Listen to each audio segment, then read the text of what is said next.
beautiful girl. Assalamualaikum warahmatullahi wabarakatuh. Selamat datang di perkuliahan kimia analis instrumen. Pada kesempatan kali ini kita akan membahas tentang HPLC atau High Performance Liquid Chromatography. Dalam pembahasan ini kita akan membahas tentang sistem instrumentasi dari HPLC. Namun sebelumnya kita akan bahas terlebih dahulu apa itu HPLC. HPLC merupakan singkatan dari High Performance Liquid Chromatography, atau kalau di Indonesia kan sama dengan kromatografi cair kinerja tinggi. Kenapa disebut kromatografi cair kinerja tinggi atau KCKT? Dalam sistem instrumentasi, HPLC ini menggunakan sistem pompa bertekanan tinggi, sehingga dalam pemisahannya relatif akan menghasilkan hasil pemisahan yang lebih baik, sehingga performanya menjadi lebih baik. Maka dari itu disebut dengan High Performance Liquid Chromatography. Mengapa disebut High Performance Chromatography? Di sini kita akan membahas tentang beberapa keunggulan menggunakan instrumentasi HPLC. Salah satu keunggulan dari metode HPLC adalah yang pertama, aplikasinya sangat luas. Jadi bisa kita lihat HPLC ini banyak dimanfaatkan untuk berbagai keperluan, baik industri pangan, farmasi, kemudian industri polimer, petrokimia, dan lain sebagainya. Yang kedua, HPLC juga memiliki keunggulan resolusi yang tinggi. Artinya resolusi yang tinggi ini dia bisa mendapatkan hasil pemisahan yang lebih baik, di mana puncak yang dihasilkan itu terpisah dengan baik dari puncak senyawa yang lainnya atau dari puncak pengotornya. Yang ketiga, keuntungan menggunakan HPLC adalah analisisnya relatif lebih cepat. Bisa dalam hitungan menit kita akan memperoleh data. Kemudian yang berikutnya juga metode ini sangat sensitif, artinya bisa mengukur pada kadar senyawa yang relatif rendah. Kemudian kalau kita ulang, pengukuran itu akan menghasilkan reproduksibilitas yang hampir sempurna. Artinya pengukuran pertama dengan pengukuran kedua itu tidak berbeda nyata secara signifikan. Yang kelima yaitu keuntungan menggunakan HPLC ini bisa digunakan untuk analisis kualitatif maupun kuantitatif. Jadi kalau kita ingin menghitung kadar senyawa bisa kita lakukan dan bisa dilakukan secara otomatis. Selanjutnya kita akan membahas tentang sistem instrumentasi HPLC, di mana HPLC ini terdiri dari beberapa komponen, antara lain yang pertama kita mengenal ada fase gerak. Jadi di sini fase gerak ditempatkan dalam satu wadah, kemudian nanti akan dialirkan menuju kolom dengan bantuan pompa. Nah, pompa ini biasanya adalah pompa yang bertekanan tinggi, sehingga fase gerak ini bisa mengalir dengan laju alir yang terkendali dan bisa diatur berapa kemampuan alirannya per menit. Kemudian di sini ada tempat masuknya sampel. Nah, ini ya bisa Anda lihat juga di sini ada beberapa komponen yang terlihat, antara lain tempat menyimpan fase gerak, kemudian di sini ada tempat masuknya sampel yang bisa diatur secara otomatis, kemudian di sini ada pompanya, dan yang terakhir di sini ada detektor.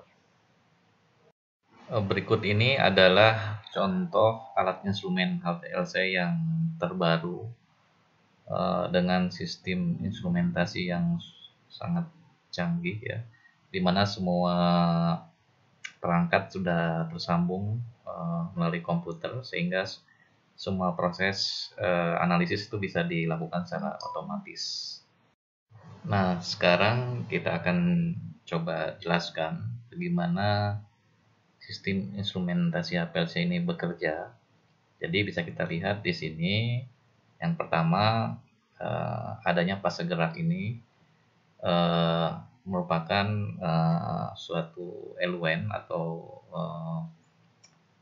pelarut-pelarut kimia yang biasa digunakan sebagai fase gerak, bisa dibuat secara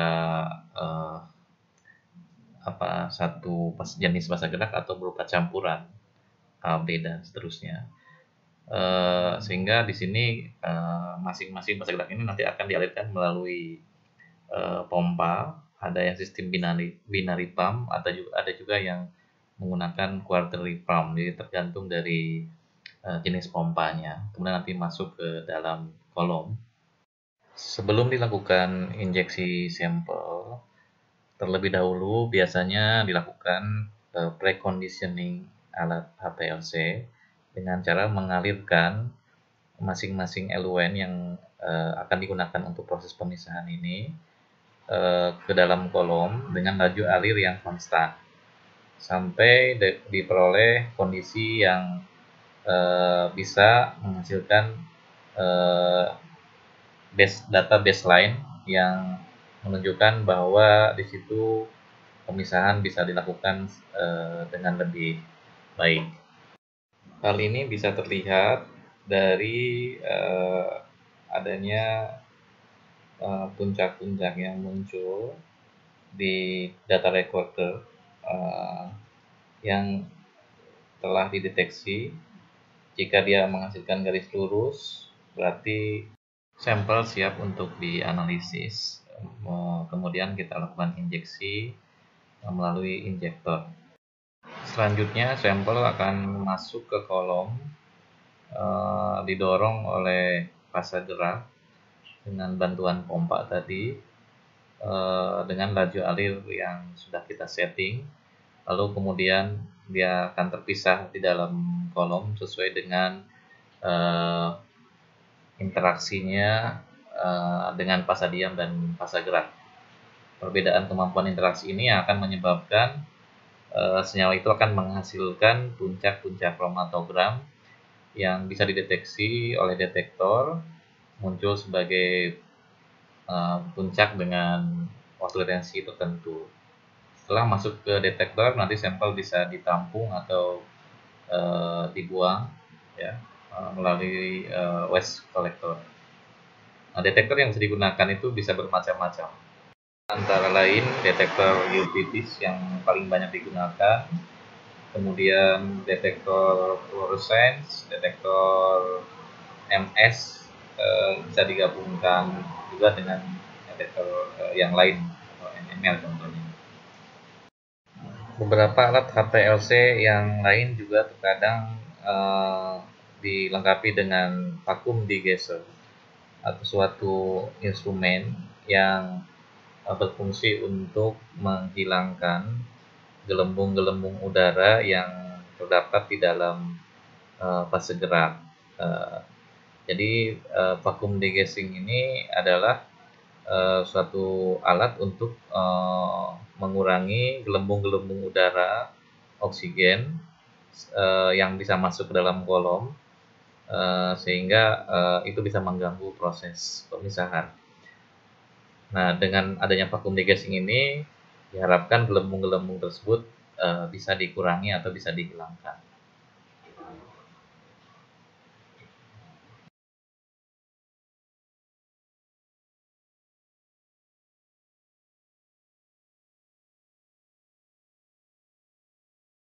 Kemudian komponen berikutnya adalah pompa.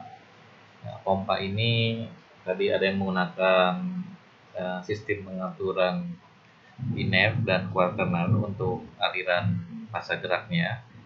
Ini yang kita lihat adalah contoh untuk yang binary pump, di mana ada dua piston yang ditempatkan untuk menyedot fase gerak, dari reservoir untuk masuk ke dalam kolom, dan piston yang kedua untuk mengatur aliran dari fase gerak tersebut sehingga akan menghasilkan laju alir yang konstan. Nah, itu adalah fungsi utama dari pompa di dalam HPLC.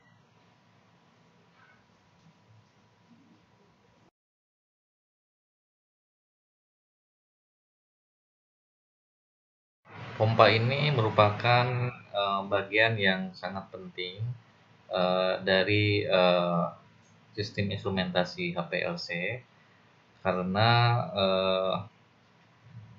kinerja pompa yang baik ini akan mempengaruhi sukses atau tidaknya proses pemisahan dengan HPLC.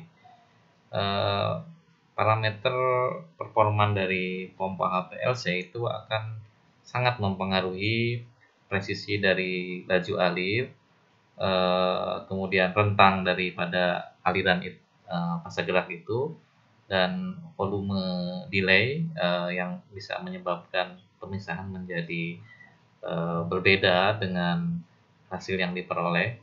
Kemudian juga untuk mengatur ketepatan komposisi fase gerak dan mengatur tekanan yang diberikan.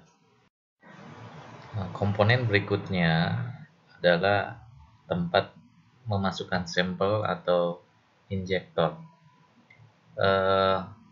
Injektor ini terdiri dari dua jenis injektor yang umum digunakan, yaitu injektor manual dan injektor otomatik atau yang bisa otomasi. Untuk injektor ini adalah reproduksibilitas dari pengukuran itu sangat dipengaruhi oleh berapa banyak volume sampel yang masuk ke dalam kolom yang dibawa oleh fase gerak. Untuk tipe injektor manual, proses pemasukan sampel itu dilakukan dengan menggunakan syring.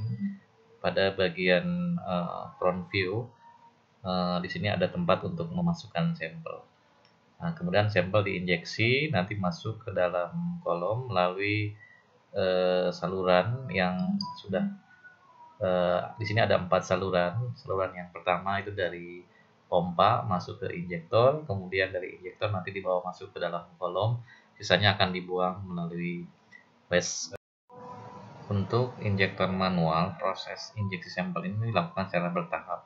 Ada 2 tahapan penting, di mana pertama sampel dimasukkan loading dan kemudian diinjeksikan masuk dalam kolom melalui saluran khusus yang diatur melalui katup yang dibuka menutup secara manual. Sedangkan untuk injektor otomatis, proses pengaturan itu dilakukan secara otomatis, sehingga cara masuknya sampel itu jauh lebih mudah dan lebih reproducible.